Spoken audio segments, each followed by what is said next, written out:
A paz do Senhor, irmãos e irmãs. Bom dia a todos. É um prazer imenso estar aqui com vocês para mais uma vez estudarmos a palavra do Senhor. Lição de número 8, a justiça de Deus é o tema proposto para a lição de hoje.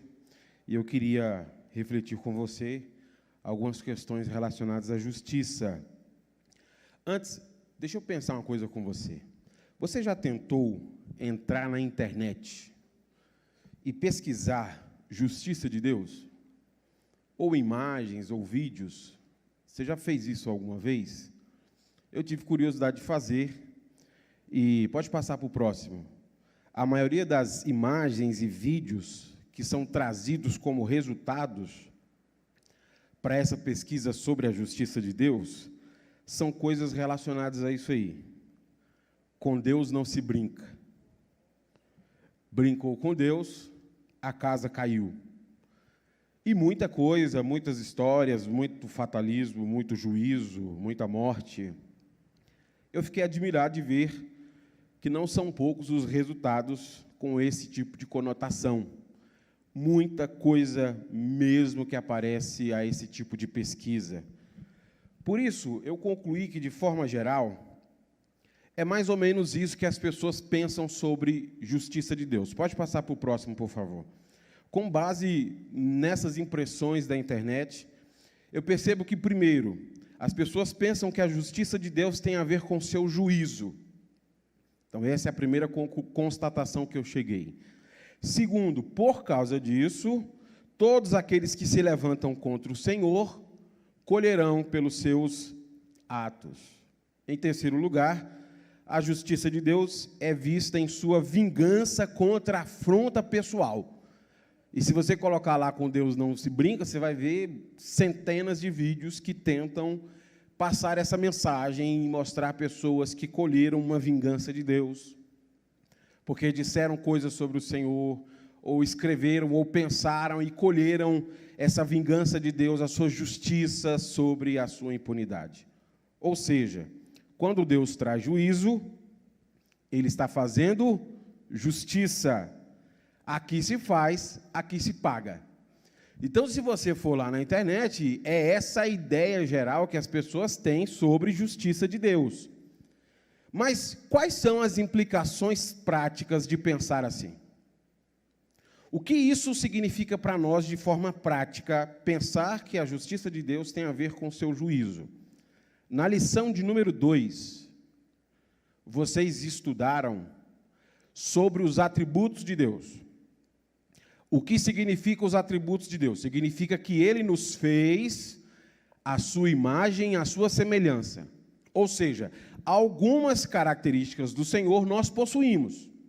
E aí o autor diz para nós que isso são os atributos comunicáveis de Deus.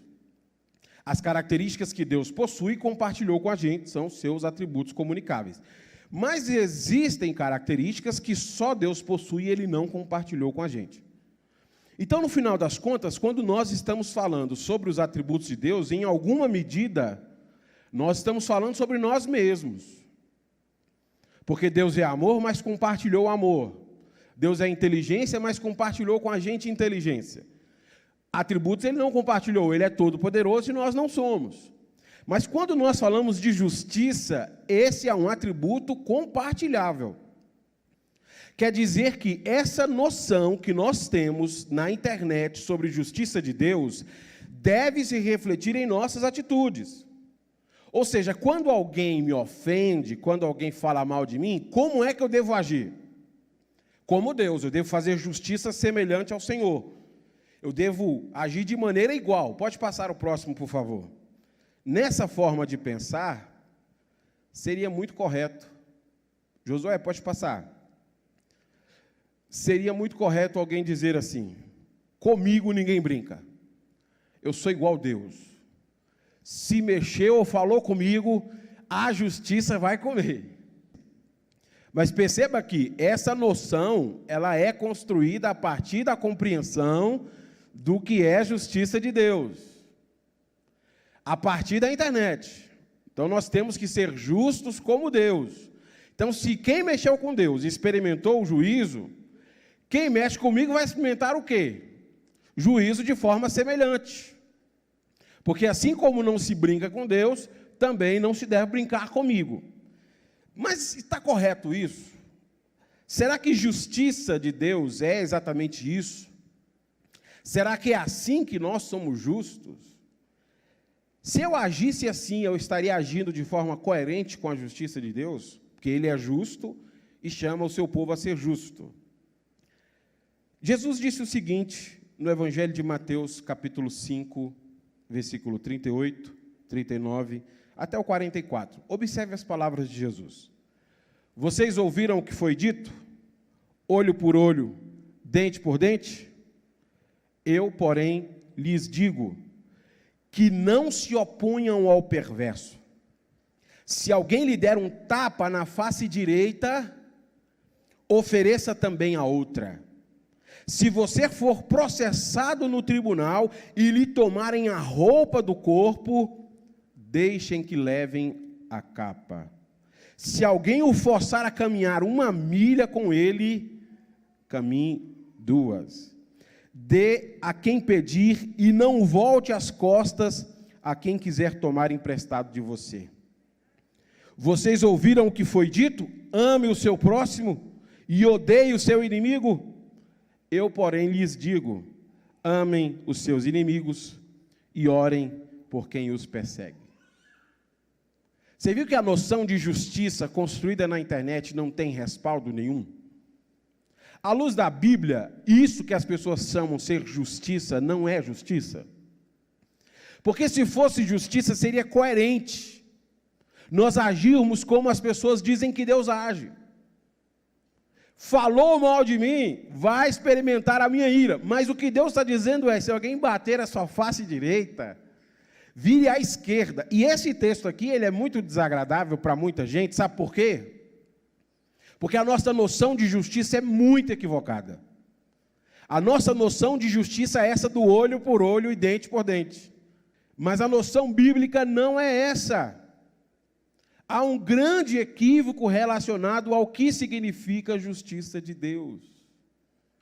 Se justiça de Deus não é essa coisa que se constrói na internet, o que é a justiça de Deus? E veja que a resposta que eu tenho que oferecer para você não pode ser uma resposta minha. Porque de falácias a internet já está cheia. E você provavelmente recebeu esses vídeos aí na pandemia, do carnaval, e de centenas de coisas tentando mostrar essa justiça de Deus como a sua vingança, a ofensa que ele passou. Esse é o texto bíblico que nós vamos buscar compreender o que significa justiça de Deus. Não a partir da nossa compreensão, mas à luz do que a Bíblia diz ser justiça de Deus. Esse texto bíblico vai tratar o capítulo inteiro sobre justiça de Deus. E por isso eu escolhi Ezequiel 12, porque é uma passagem que coloca questões práticas. Sempre quando terminar uma aula sobre os atributos de Deus, a pergunta que você deve se fazer é: esse atributo Deus compartilhou comigo? Segunda questão, na vida cristã, como esse atributo será visto em minha prática diária? Esse texto de Ezequiel, ele é formidável por causa disso, porque ele nos mostra a justiça de Deus e como Deus espera que o seu povo seja justo. Nesse capítulo, ele está dividido em 3 partes. E as 3 partes são 3 versículos chaves que aparecem aí para vocês que nós vamos ler agora. Versículo 2, versículo 19 e versículo 25. Daqui a pouco eu te explico porque ele está dividido em 3 partes, mas leia comigo e perceba como esses 3 versículos chaves vão desenvolver toda a questão da justiça de Deus. Versículo 2. Por que vocês citam este provérbio a respeito da terra de Israel? Os pais comeram uvas azedas, mas os dentes dos filhos é que estragaram. Versículo 19. Vocês, porém, perguntam, como assim?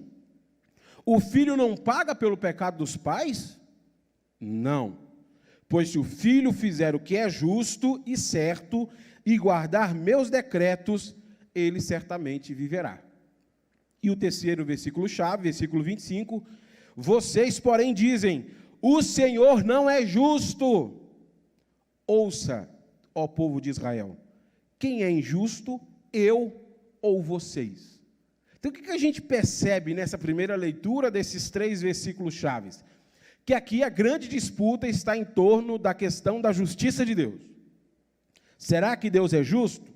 E aí o profeta vai desenvolver todo o seu argumento por meio de um debate. Isso é um estilo comum na profecia. Os profetas fazem debates isso é uma estrutura literária muito bem construída para desenvolver um pensamento. Pode passar aí, Josué, por favor. O que é esse estilo literário? Num debate, quando você vê a construção literária de um profeta sobre um debate, é essa estrutura que possui. Há uma declaração, depois há uma argumentação e, por último, uma refutação. Como é que o profeta constrói isso aqui? Ele primeiro cita um provérbio popular, depois ele cita um contraste, uma contratese a essa ideia inicial e refuta isso com um argumento conclusivo. Ele faz isso em 3 momentos, como nós acabamos de ler. Ele faz isso no versículo 2, ele faz isso no versículo 19 e ele faz isso no versículo 25. Então, perceba que há um estilo literário aqui, onde o profeta muito bem constrói o argumento em torno da questão da justiça de Deus. Ele sempre levanta uma tese das pessoas, mostra que essa tese é falsa e faz isso com uma refutação argumentativa muito coerente. Eu coloquei aí um exemplo para vocês, pode passar o próximo, por favor, onde a gente consegue ver isso na prática. A citação do provérbio nós já lemos, o versículo 2 diz assim: por que vocês citam este provérbio? Os pais comeram uvas azedas, mas os dentes dos filhos é que estragaram. Essa é a compreensão equivocada que eles têm sobre a justiça de Deus. Logo em seguida, ele apresenta uma contratese. Tão certo como eu vivo, diz o Senhor soberano, vocês não citarão mais este provérbio em Israel, pois todos me pertencem, tanto pais como filhos. Aquele que pecar é que morrerá. E depois, essa refutação é apresentada com a sua argumentação, do versículo 5 até o versículo 18. Ele vai usar essa mesma estrutura em todo o capítulo, para construir um pensamento muito sólido sobre a justiça de Deus. É claro que eu não tenho condição de apresentar todos os exemplos, mas eu queria explicar a você essa argumentação que ele está construindo, para a gente entender o que é essa justiça de Deus, e por que as pessoas voltam-se a Deus e dizem, o Senhor não é justo? Por que eles acham que Deus não é justo, se a grande questão aqui é exatamente sobre a justiça de Deus? E a impressão que a gente tem, e pelo menos a gente teve esses dias, com a morte de algumas pessoas, é que Deus não é justo. Por que Deus é justo de ter matado a pessoa por ter dito uma coisa tão trivial? E parece que é realmente isso. Será que Deus é justo mesmo? E eles estão com a mesma impressão. Então, quando nós não entendemos a justiça de Deus, nós criamos um equívoco em relação ao que significa justiça de Deus. Perceba que, à luz desse versículo de número 2, o que eles estão levantando aqui como ponto? E aqui eles não estão fazendo uma acusação. Eles estão levantando uma constatação. Qual é a constatação deles? Nós estamos vivendo esta condição por causa do pecado dos nossos pais. Veja só como o versículo de número 19 deixa isso mais claro. Coloque aí, por favor, o próximo, por gentileza, Josué. O versículo 19 diz assim, vocês, porém, perguntam, como assim? O filho não paga pelo pecado do pai? Então, a compreensão deles é a seguinte, nós estamos vivendo essa condição porque os nossos pais pecaram. Então, nós estamos vivendo a consequência da atitude dos nossos pais, mas não no sentido de acusar Deus, de mostrar como uma consequência natural. O versículo 19 deixa isso para nós muito claro. Para eles, eles estão vivendo aquilo porque aquilo seria natural. E é esse o problema da justiça de Deus. Nós não merecíamos isso. Esse Deus, ele tem leis que não são boas. Porque o momento que vivemos reflete o que os nossos pais fizeram. A culpa é deles e não nossa. Porém, no versículo de número 3, veja o que o profeta vai dizer a eles. Tão certo como eu vivo, diz o Senhor soberano, vocês não citarão mais este provérbio em Israel. E por que vocês não citarão mais este provérbio? Versículo 4, pois todos me pertencem, tanto pais como filhos. Aquele que pecar é que morrerá. O que o profeta está dizendo com isso? Deus é Senhor sobre toda a vida humana. Sobre todas as pessoas Ele é Senhor. E por Ele ser Senhor sobre todos, não existe um fatalismo pré-determinado.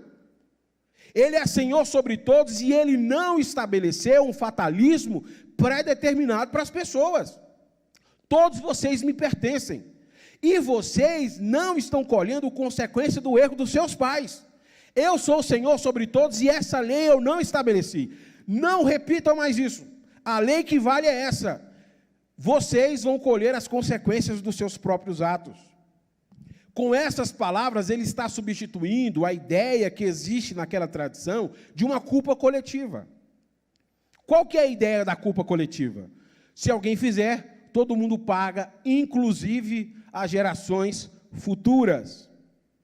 E aqui ele coloca uma nova doutrina, a doutrina da responsabilidade pessoal.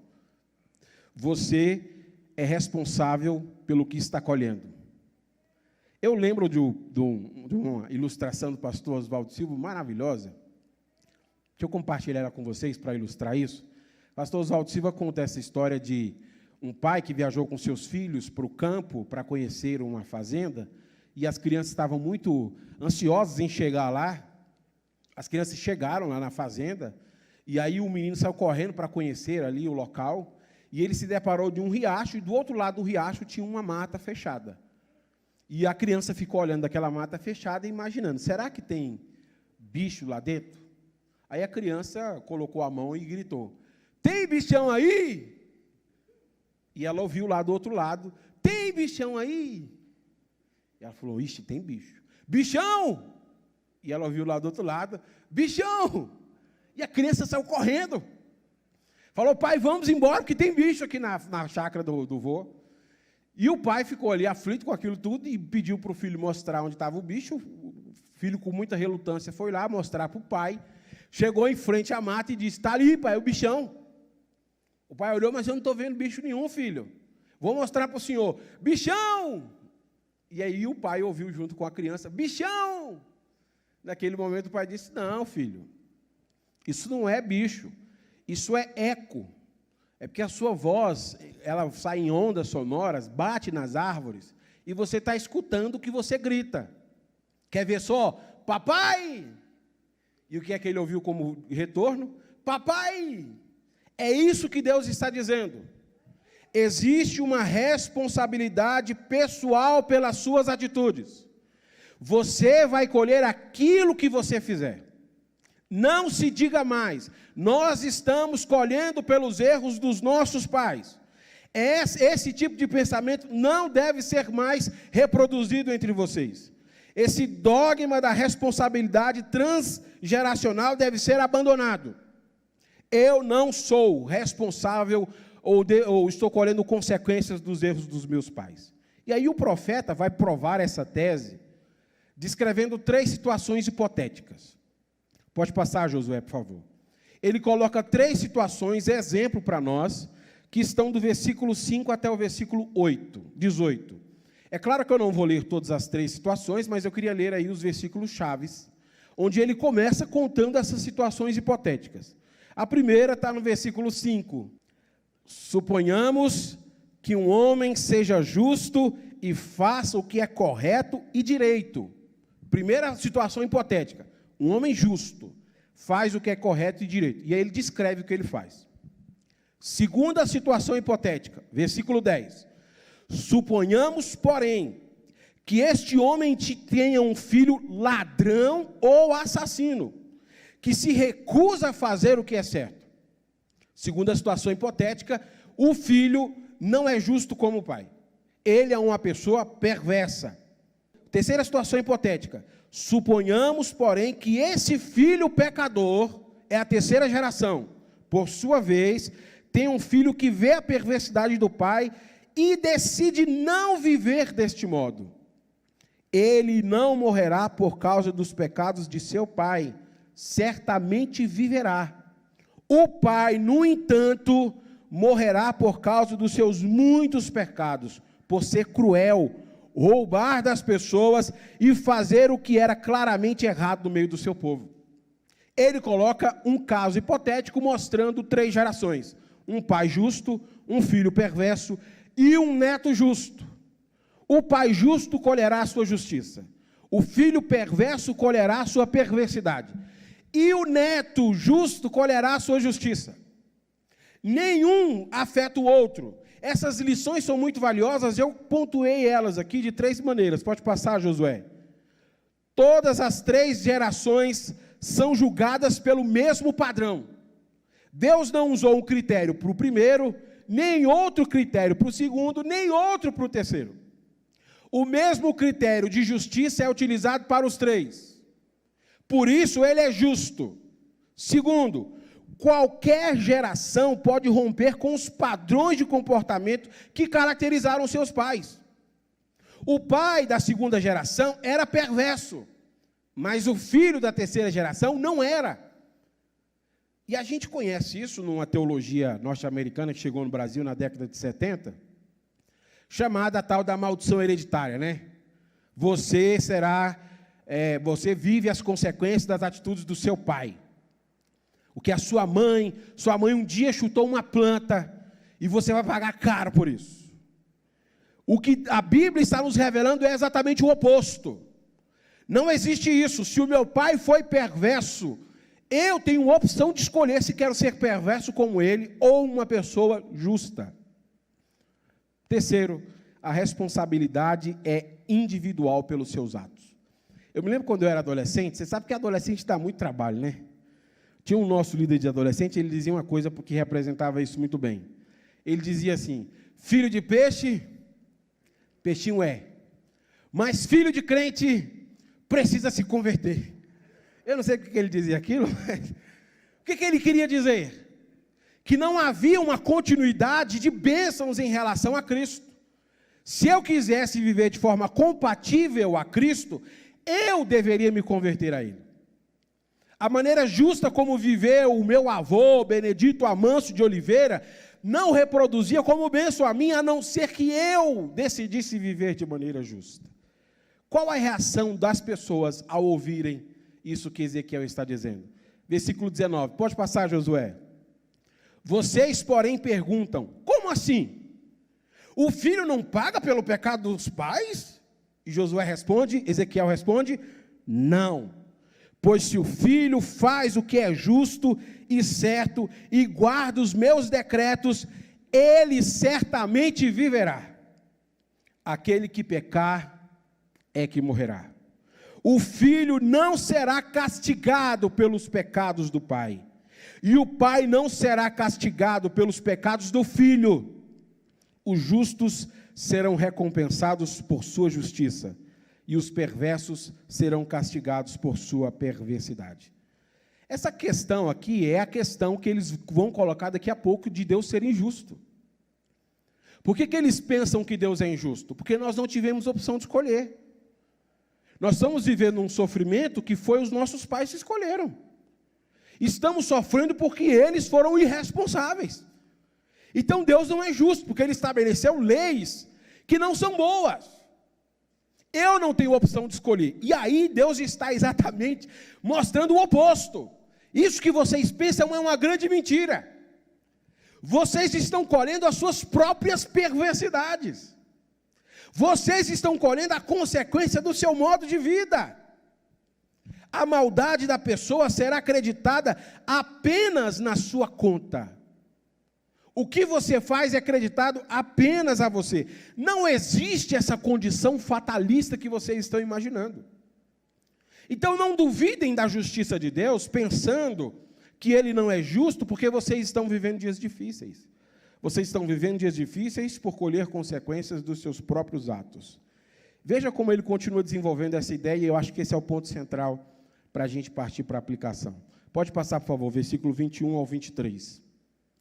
E essa, anterior, Josué, e essa é a ideia que contrapõe o que a internet acha sobre justiça de Deus. Se você não acreditar que isso está na Bíblia, você pode acompanhar aí na sua versão e você vai ver que está aí. Olha o que está escrito. Mas se os perversos abandonarem seus pecados e obedecerem meus decretos e fizerem o que é justo e certo, com certeza viverão e não morrerão. Todos os pecados que cometeram no passado serão esquecidos, e eles viverão por causa dos seus atos de justiça. Vocês acham que eu gosto de ver os perversos morrerem? Deus está dizendo isso. Vocês acham que eu gosto de ver os perversos morrerem? Do tipo, de Deus, com Deus não se brinca? Claro que não. Meu desejo é que eles se afastem dos seus maus caminhos e vivam. Nesse momento a gente deve ter ficado com um pouco de ar mais reduzido, porque a ideia de justiça anterior se provou ser uma ideia falsa. A justiça de Deus significa que Ele administra a sua lei de forma justa. Ele não demonstra favoritismo a absolutamente ninguém. Exatamente por causa dessa lei, Ele precisa julgar a conduta de todas as pessoas. Mas não é porque Ele vai julgar todas as pessoas que Ele tem prazer na morte das pessoas. Deus não tem prazer nenhum em condená-las. Comentando este versículo, Daniel Bloch diz o seguinte: o compromisso fundamental do Senhor é com a vida humana, não com a morte. Ele não encontra alegria na morte de ninguém, nem mesmo de uma pessoa perversa. Seu desejo é que todos se arrependam e encontrem vida nele. Isso é que o público de Ezequiel precisava para libertá-los da escravidão, da depressão e do desespero. Uma nova visão de Deus. Um Deus que está do lado da bênção e da vida, não do lado da maldição e da morte. Apesar de Israel estar em um estado de rebelião por gerações, a porta para o futuro permanece aberta. O profeta promete àqueles que se arrependerem de seus pecados, esses encontrarão a vida. Essa justiça de Deus, ela é muito maravilhosa, porque Ele estabeleceu uma conduta correta para as pessoas, e além de estabelecer a conduta correta, Ele ainda possibilitou que essas pessoas conhecessem essa postura, e Ele mesmo tem interesse que as pessoas vivam assim. A justiça de Deus não tem a ver com Ele ser vingativo. Esse Deus não tem um respaldo bíblico. O grande amor de Deus também está expresso na sua justiça. Viver de forma compatível ao Senhor, porque Ele estabeleceu isso, e Ele deseja que as pessoas vivam assim. Eu queria encerrar então fazendo algumas aplicações para o que essa justiça significa de forma prática para nós. Primeira aplicação, pode colocar, Josué. A Bíblia repudia qualquer doutrina de pecado e retribuição que faz com que alguém pense que a culpa do seu destino é culpa dos outros. Isso não tem respaldo bíblico. Você pode ter tido um pai, uma mãe, um tio, um avô, um parente distante, que foi muito perverso. Mas você não vai colher as consequências dessa perversidade. Daniel Bloch coloca isso para a gente de uma forma maravilhosa, e eu acho que essa aí, você que está em casa pode dar um print, compartilhar nas suas redes sociais, você que está aqui, depois assiste e anota isso aí lá no seu caderno, para você nunca se esquecer deste princípio. Visto que cada pessoa morre pelos seus próprios pecados e vive pela sua própria retidão, cada indivíduo é senhor do seu próprio destino. Quem é que determina o que vai acontecer na minha vida? Eu mesmo. As escolhas que eu fizer. Eu é que tenho que escolher entre seguir a justiça de Deus ou me rebelar contra ela. Mas eu tinha um pai muito perverso. Você não precisa seguir a perversidade do seu pai. Você não precisa seguir as concupiscências do mundo. E Deus tem muito interesse em fazer com que a gente rompa com essas tradições, com esses maus hábitos. Apesar de filho de peixe ser peixinho, o convite de Deus para nós é individual. Segunda aplicação. A Bíblia repudia qualquer doutrina de segurança eterna e condenação eterna que manteria uma pessoa cativa a decisões do passado. Deixa eu contar aqui uma história engraçada. Eu conheci uma pessoa que ele tinha esse hábito de achar que todo mundo ia para o inferno por qualquer motivo. Do tipo, o irmão chegou atrasado no culto, esse aí para o céu não vai. O irmão não é dizimista, esse aí para o céu não vai. E aí um dia ele estava comentando isso com um filho assim um pouco mais crítico. Rapaz, eu não sei como é que essas irmãs acham que vão para o céu passando batom na boca. O céu que eu vou, elas não vão. Aí o filho disse assim, mas pai, as minhas irmãs passam batom. Ah, meu filho, mas Deus não vai impedir elas de entrar para o céu, porque elas são filhas de pastor, você sabe como é que é, né? Isso não existe. Não existe essa ideia de que uma bondade feita no começo da vida, uma maldade feita no começo da vida, a bondade feita pelo seu pai, pela sua mãe, se reproduzirá em salvação à sua vida. O convite a Deus a nós é constante. E existe uma expressão bíblica que, para mim, causa medo. Paulo chama em 1 Timóteo 1 de naufragar na fé. Sabe o que significa naufragar na fé? A pessoa está no caminho para o céu, dentro de um barco que está levando para o céu. Só tem um problema. O barco afundou no caminho. Não está indo mais, parou. Pessoas que naufragaram na fé são pessoas que estavam na caminhada cristã, mas caíram da graça. Ah, mas um dia eu era dizimista, frequentava a igreja, fazia isso e aquilo outro. Isso não conta para as decisões futuras.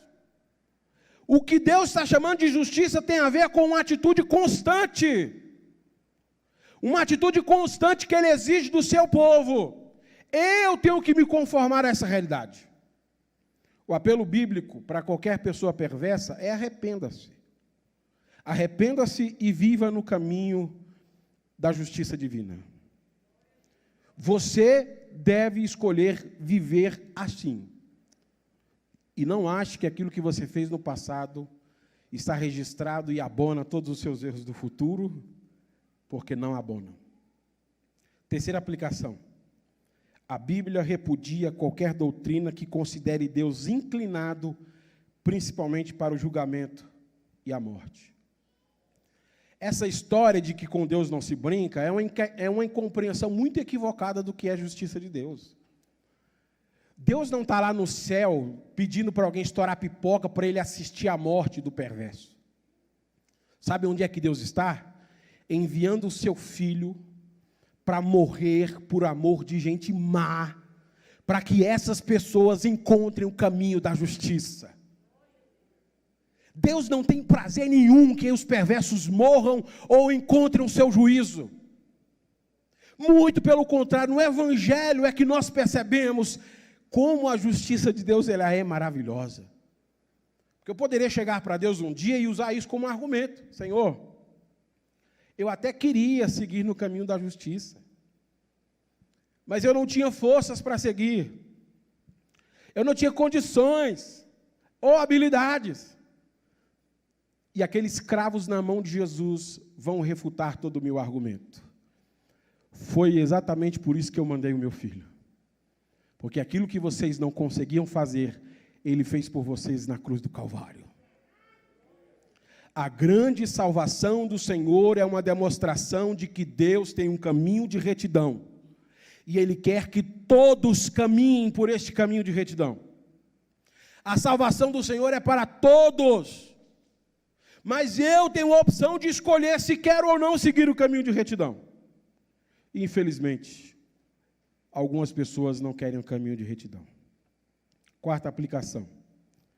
Se a justiça de Deus se manifesta em todos os atos de bondade, nossa justiça também será conhecida assim.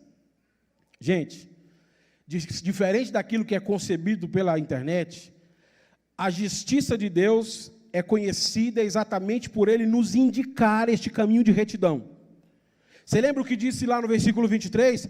Vocês acham que eu gosto de ver os perversos morrerem? Não. Meu desejo é que eles se afastem dos seus caminhos maus. Você consegue ver como há uma grande demonstração de bondade divina na sua justiça? Da mesma forma, a nossa justiça será conhecida com o nosso ato de bondade. Nós temos que refletir a justiça de Deus em nossa maneira de viver. E eu agindo com vingança, eu não estou expressando a justiça de Deus. Sabe como é que eu expresso a justiça de Deus? Jesus declarou isso, Lucas 14, do 12 ao 14. Então Jesus se voltou para o anfitrião e disse: quando você oferecer um banquete ou jantar, não convide amigos, irmãos, parentes e vizinhos ricos. Eles poderão retribuir o convite, e essa será a sua única recompensa. Em vez disso, convide os pobres, os aleijados, os mancos e os cegos. Assim, na ressurreição dos justos, você será recompensado por ter convivido com aqueles que não poderiam lhe retribuir. Nós estamos vivendo de forma justa na sociedade? A justiça de Deus está sendo vista em nossa maneira de viver? Nós estamos amando aqueles menos favorecidos? Nós estamos nos importando com eles? Ou nós estamos no imaginário coletivo da internet, que justiça tem a ver com juízo, com trazer destruição e morte? E eu vou cancelar mesmo quem não curtir as minhas fotos, eu vou bloquear, vou deixar de ser amigo. Isso não é justiça, isso é vingança. A justiça de Deus aponta o seu caminho de retidão. A justiça humana também aponta um caminho de retidão. E nós temos que refletir este caminho de retidão em nossa maneira de viver. Sexta e última aplicação. Quinta e última aplicação. A Bíblia repudia qualquer ministério que incentive um profeta a proclamar apenas o que as pessoas desejam ouvir.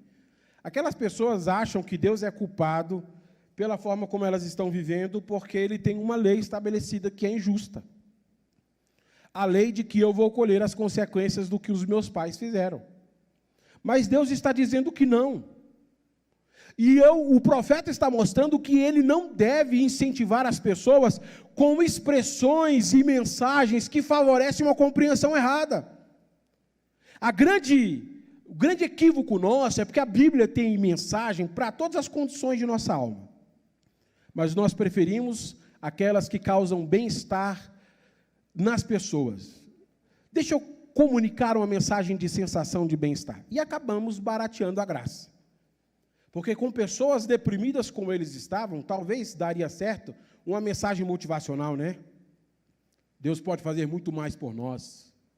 Daria muito certo uma mensagem motivacional para pessoas sem esperança, pessoas que têm vivido dias difíceis.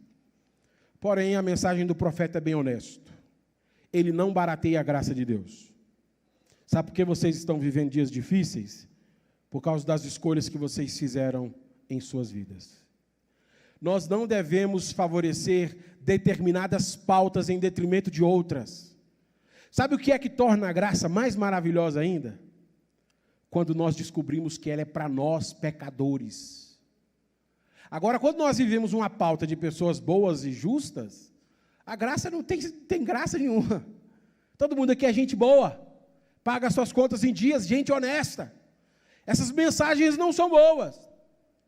Quando o profeta nos demonstra uma seriedade em relação ao conteúdo bíblico, nós aprendemos que Deus tem muito mais a nos ensinar do que a gente imagina.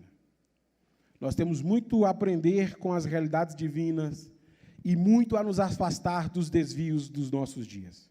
Eu concluo, então, com Daniel Bloch, que foi quem nos ajudou aqui esta manhã.